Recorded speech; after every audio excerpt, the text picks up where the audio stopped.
देहरादून के संस्कृति प्रेक्षागृह में feature film rising in love की प्राइवेट स्क्रीनिंग की गई। फिल्म का निर्देशन सागर गुसाई ने किया है। उन्होंने फिल्म में एक ऐसी महिला की कहानी को दर्शाया है जो एक अविवाहित एकल माँ है, जिसको जीवन में काफी परेशानियां उठानी पड़ती हैं। अविवाहित एकल माँ के सामने समाज का दोहरा चरित्र आता है। वहीं जीवन में माता पिता का साथ कितना महत्वपूर्ण होता है, प्रेम में फिर से कैसे आगे बढ़ा जाता है, यही सब बातें आपको फिल्म में देखने को मिलेंगी। फिल्म की प्राइवेट स्क्रीनिंग के दौरान निर्देशक सागर गुसाई ने बताया कि फिल्म की कहानी उन्होंने अपने एक दोस्त के जीवन में देखी थी, जिसे देखकर उन्हें लगा कि इसको पर्दे पर उतारा जा सकता है, जो कि समाज में एक संदेश के रूप में उभर कर सामने आएगी।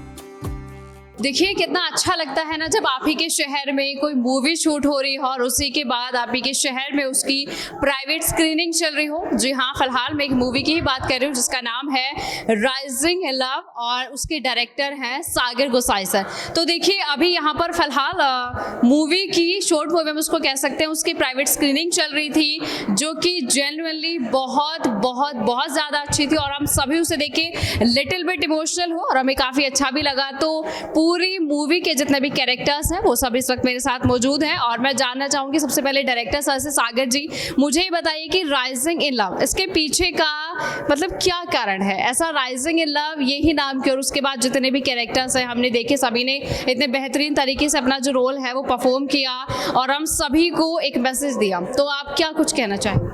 तो जो हमारी कैरेक्टर थी उसका एक बैक स्टोरी ये थी कि वो किसी के साथ प्यार में पड़ी थी, तो वो एक एज अ पास्ट उसका हो गया फॉलिंग इन लव। अब जो उसको नया उसको प्रेम हुआ है तो उसको हमने as a rising in love करा है कि उसे उठी है, उभरी है वो अपनी पूरी जर्नी में, तो इसलिए इस फिल्म का नाम राइजिंग इन लव रखा। आप डायरेक्टर देखिए ऐसा कहा जाता है कि प्यार दोबारा नहीं होता, लेकिन अभी ये सब अगेन स्टोरी चल रही है, तो do you believe in this कि सच में प्यार दोबारा नहीं होता? होता है, दोबारा होता है। होता है दोबारा। फिल्म में मुख्य किरदार निभाने वाली ऋचा बावखंडी कहती हैं कि किरदार निभाने से पहले उसकी गहराई में जाना बहुत जरूरी होता है, जो कि किरदार निभाने से पहले मैंने भी किया। एक अकेली माँ को जीवन में बहुत सी चुनौतियों का सामना करना पड़ता है। सेकंड मेन कैरेक्टर है यहाँ पे ऋचा मैम है, जिन्होंने मतलब पूरा बेस तो इन्हीं के ऊपर है। Ma'am your expression like wow, मतलब इतने अच्छे आपके एक्सप्रेशन थे और इतनी सीरियसनेस उसमें दिखाई गई, इतना दुख क्यों था? क्योंकि पहले तो सिंगल मदर थी, जो कैरेक्टर था बेसिकली, तो सागर में बहुत बैठे हैं। जैसे उसने कहा कि कैरेक्टर की डेप्थ समझना बहुत ज़रूरी हो जाता है, उसके बाद चीज़ें बहुत आसान होती है क्योंकि आप सोचते हो कि वो क्या सोचता एंड आप उसमें ढलते हुए करते चल जाते हो। तो उसकी डिमांड थी इमोशनल होना, क्योंकि बच्चा हुआ, सब कुछ हुआ, फैमिली का सपोर्ट नहीं हुआ, सब कुछ दबाती गई, करती गई, फिर जब वो फाइनली किसी ने छुआ कि खुल जा, तो वो खुली और वो पहले निकला सब कुछ और फिर प्यार निकला, तो ज़रूरी था उसका बहुत इम्पोर्टेंट। फिल्म का दूसरा मुख्य किरदार निभाने वाले कमल पाठक ने बताया कि अगर आपको पता है कि राइटर ने इस किरदार को क्यों लिखा है, तो आपको उस किरदार को निभाना और भी आसान हो जाता है। सबके बीच में समन्वय होना और बातचीत होना बहुत जरूरी होती है। कमल पाठक जी, मैं आपसे वही कहना चाहती हूँ कि जो डीपनेस और एक सीरियसनेस हमने आपके एक्ट में देखी वो बहुत ज़्यादा अच्छी थी। थोड़ा उसके बारे में कुछ बताइए कि जब भी आप एक्ट प्ले कर रहे थे उससे कुछ टाइम पहले आपको प्रैक्टिस करनी पड़ती थी, ये देखना पड़ता था कि इतना सीरियस और एक लिटिल रोल है उसको कैसे परफॉर्म कर। बेसिकली जैसे मैंने पहले भी बताया कि जब आप किसी राइटिंग प्रोसेस में होते हो, मैं राइटर डायरेक्टर के साथ में था, तो मैं राइटिंग प्रोसेस में था। उस वक्त में मुझे ये पता था कि ये कैरेक्टर क्यों लिखा जा रहा है, राइटर के दिमाग में इस कैरेक्टर को लिखने का क्या रीज़न है। तो जब आपको ये चीज़ें क्लियर रहती है उस वक्त आप थोड़ा बहुत क्लैरिटी आपको आ जाती है रोल की। दूसरी चीज़ जो मुझे लगता है कि अगर राइटर और डायरेक्टर के बीच में थोड़ा सा कन्वर्सेशन होना बहुत ज़रूरी है, एक्टर और डायरेक्टर के बीच में, ताकि आप अपने डाउट्स क्लियर कर सको। आपको ये पता हो कि हाँ क्या करना है, जो आप उस कैरेक्टर को समझ पा रहे हो कि नहीं समझ पा रहे हो। अगर आप समझोगे नहीं तो आप परफॉर्म नहीं कर पाओगे। तो वो कुछ एक चीज़ें थी जो समझ में आ गई, तो फिर हो गया जैसे कैसे।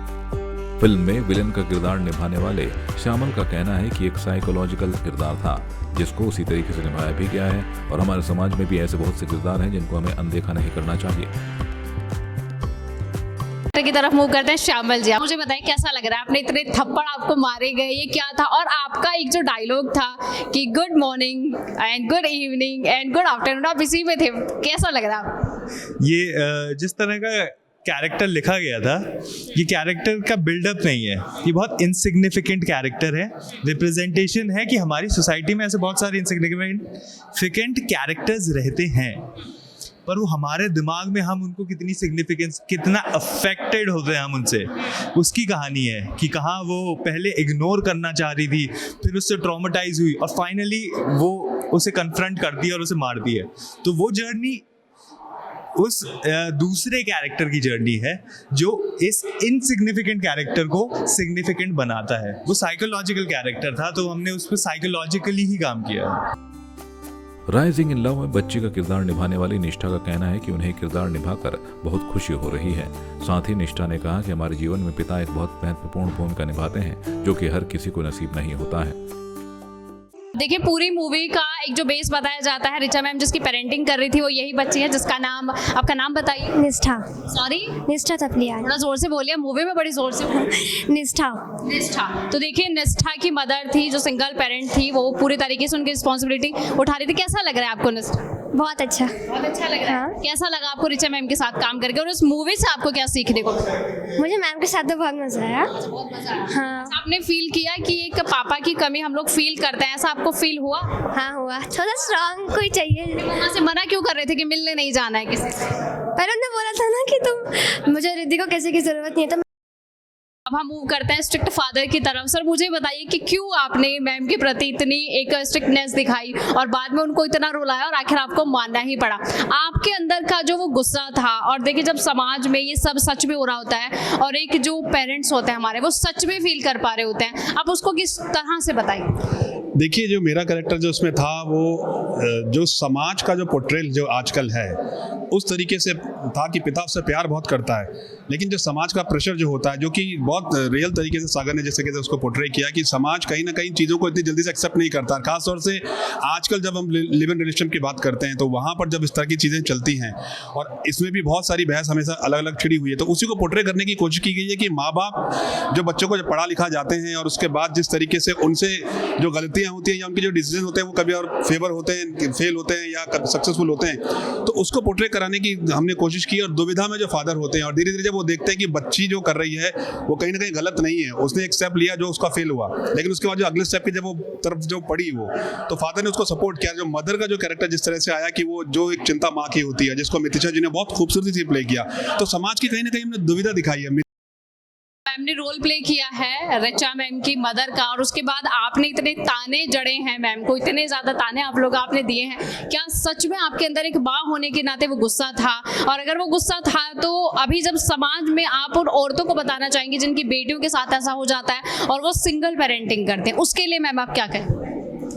देखिए, मैं इस कैरेक्टर से इसलिए भी ज़्यादा रिलेट कर पाई क्योंकि मेरी खुद की लव मैरिज है, तो मुझे पता है कि और मतलब मैं पहली थी जिसने ऐसा करा था अपने फैमिली में, तो मैंने वो ताने याद करे जो मेरी माँ ने मुझे मारे थे, वो इंटेंसिटी याद की जो जिस इंटेंसिटी मुझे वो मिला था, देन आई कैन रिलेट कि हाँ मेरी मदर ऐसी होती तो ज़रूर ऐसा करती।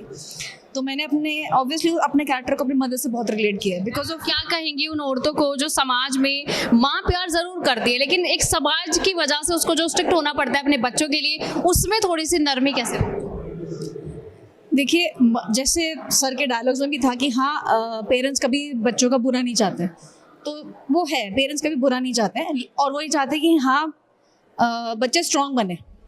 उस वक्त मैंने ये देखा कि हाँ मेरी बेटी जो कैरेक्टर था वो बहुत ही ज़्यादा डरी हुई, सहमी हुई सी रहती थी, तो कहीं ना कहीं शायद मुझे ये भी था कि यार वो खुद अपने आप से अगर स्टैंड लेके बोलेगी तो शायद कहते हैं ना सेल्फ कॉन्फिडेंस ज़्यादा ज़रूरी हो जाता है। तो मैं पहले तो ऑब्वियसली चाहूँगी कि समाज में अगर औरतें अगर ऐसा स्टेप ले रही हैं तो उन्हें अपने पे पहले तो भरोसा और कॉन्फिडेंस होना चाहिए कि हाँ जो मैंने स्टेप लिया है उस पर मैं ट्रू रहूँगी। फिल्म में बहन का किरदार निभाने वाली आरती शाह ने बताया कि मुझे बहुत खुशी हो रही है कि ये फिल्म इतनी प्यारी निकल कर आई है और मुझे ये फिल्म काफी अच्छी लगी है। मैं चाहती हूँ कि ज्यादा से ज्यादा लोग इसे देखें। मैम की तरफ चलता है और मैम ने ऋचा मैम की सिस्टर का किरदार निभाया है जो मेरे फ्रेंड का निभाया था। ये मेरे लिए बहुत शर्म की बात है कि मैं फ्रेंड नहीं दिख पाई उसमें। उसमें जस्ट आपको मौसी दिखाया गया है। अच्छा नहीं, मैं उसकी फ्रेंड का किरदार निभाया है मैंने। फ्रेंड्स ऑलवेज इतने कंफ्यूजिंग क्यों होता है? आपने मैम को उस दिन मना क्यों किया कि आप मत जाइए? देखिए, अगर ऋचा मैम उस दिन चली जाती तो सर इतना रिग्रेट फील नहीं करते, आपने मना क्यों किया? मैं चाहती थी कोई मुझसे ये पूछे क्योंकि मेरी साइड ऑफ द स्टोरी भी किसी को पता होनी चाहिए, तो मैंने इसलिए मना किया क्योंकि जो स्टोरी उसने मुझे सुनाई, अगर आपकी कोई फ्रेंड है और आप वो आपकी सिर्फ स्टोरी सुनाएगी, आपने कुछ देखा नहीं है तो आप भी शायद यही करते जो मैंने किया, क्योंकि आपने सिर्फ सुना है, देखा नहीं है उनका वो जो कनेक्शन है, वो जो देखा नहीं है। तो ऑब्वियसली जो मैंने किया वो सही किया था। All of the story ma'am आप क्या कहना चाहेंगे? जब मैं कर रही थी तो मुझे पता था कि ये मतलब बहुत प्यारी सी निकल के आएगी, और मुझे बहुत नाम से ही मुझे बहुत प्यार था इसका कि rising in love. Rising in love means जैसे सूर्य का उदय होता है, उसी तरीके से प्यार में जब कोई सिंगल पेरेंटिंग लेडी के साथ जब कोई प्यार में पड़ता है तो उसी प्यार का एक दोबारा उदय होता है। Sir, hall of the story आप क्या कहना चाहेंगे, कैसा आपको लगा, और स्पेशली सिंगल पेरेंटिंग का जो मैसेज दिया गया है उसको लेकर आप सोसाइटी के लिए क्या कहना चाहेंगे? सोसाइटी जो है, हम चाहे कितने भी मॉडर्न हो जाएं वो कभी नहीं बदल सकती। सिंगल वो कभी एक्सेप्ट नहीं कर पाएगी चाहे हम कितने भी मॉडर्न क्यों ना हो जाए, क्योंकि वो होता है ना पेरेंट्स का जो समाज, एक वर्ड जो बनाया गया है ना, वो समाज ही सबसे बड़ा कि हम उनके बारे में ज़्यादा सोचते हैं रादर देन कि हमारी लाइफ पे, क्योंकि मदद जब पैसे की ज़रूरत होती है तो कोई बैकिंग के लिए नहीं आता, कोई 1 रुपया भी देने के लिए नहीं आता। पर ये कि हम जब सोचने लगते हैं तो समाज ही सबसे ऊपर क्यों आ जाता है, हमारी खुशी वगैरह कहाँ जाती है, वो सबसे बड़ा डाउट। वो आपने बहुत सही बात की है कि देखिए जब हम रोते हैं, हमें सब चीज़ की जरूरत है, तब समाज नहीं आता, लेकिन जब आप कुछ गलत कृत्य करते हैं तब आपके मन में सबसे पहले समाज क्यों आता है? वही ना, यही सोच तो समझ नहीं आती लोगों की कि इतनी नेगेटिविटी क्यों फैला रखी है। कोई मतलब कोई खुश हो रहा है तो उसकी खुशी देख के जलते हैं, मतलब अभी भी लोग ना अभी भी इतने अनसिक्योर है ना अपनी ज़िंदगी में कि दूसरों की खुशी को बर्दाश्त नहीं कर सकते। और जब तक उनकी थिंकिंग नहीं बदलेगी ना, ये वर्ल्ड कभी नहीं बदलने वाला। तो इसी वर्ल्ड को बदलने के लिए कि सबकी खुशी में ना छोटी छोटी खुशी ढूंढना शुरू करो, तो देखना ये वर्ल्ड जो है कितना हैप्पी प्लेस दिखना शुरू हो जाएगा। और आपको छोटी छोटी जो एक इंडिपेंडेंट वुमेन होती है, जो अभी भी एक क्लीशे बन रखा है सोसाइटी में कि वो अभी भी काम पे क्यों जा रही है या काम क्यों कर रही है। मेरे अभी भी फ्रेंड्स हैं जो बहुत रिच है, तो एक नॉर्मल सोसाइटी में हम कहते हैं कि चल यार एक वर्किंग वुमेन होनी चाहिए, लेकिन जो एक रिच फैमिली है ना अभी भी वो ये कह रहे हैं अरे इतना पैसा है कहाँ जाएगा, तो ये क्यों करेगी वो काम। उसकी खुशी जो है माफ करेगा, इधर मायने क्यों नहीं रखते, ऐसा है तो डजंट मैटर। वही ना, वो चाहते नहीं है कि हमसे ऊपर कोई निकले।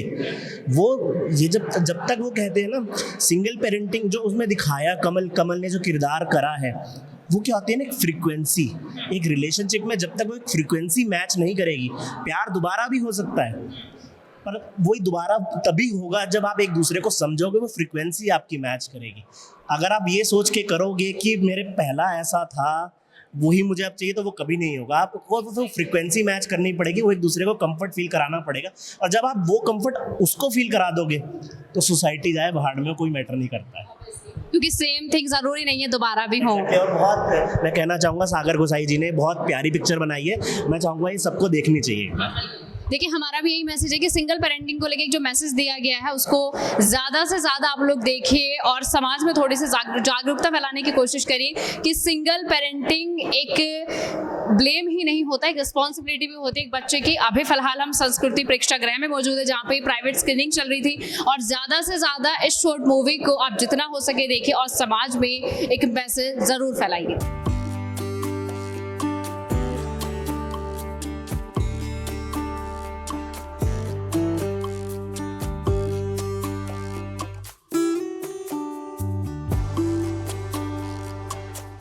आपकी इस पर क्या राय है, हमें कमेंट कर जरूर बताएं। इसके साथ ही आप हमारे YouTube चैनल को सब्सक्राइब कीजिए। आप हमें Facebook, Instagram, Twitter और कू ऐप पर फॉलो भी कर सकते हैं। और संवाद 365 के साथ एक क्लिक में जुड़ने के लिए डाउनलोड कीजिए संवाद 365 ऐप।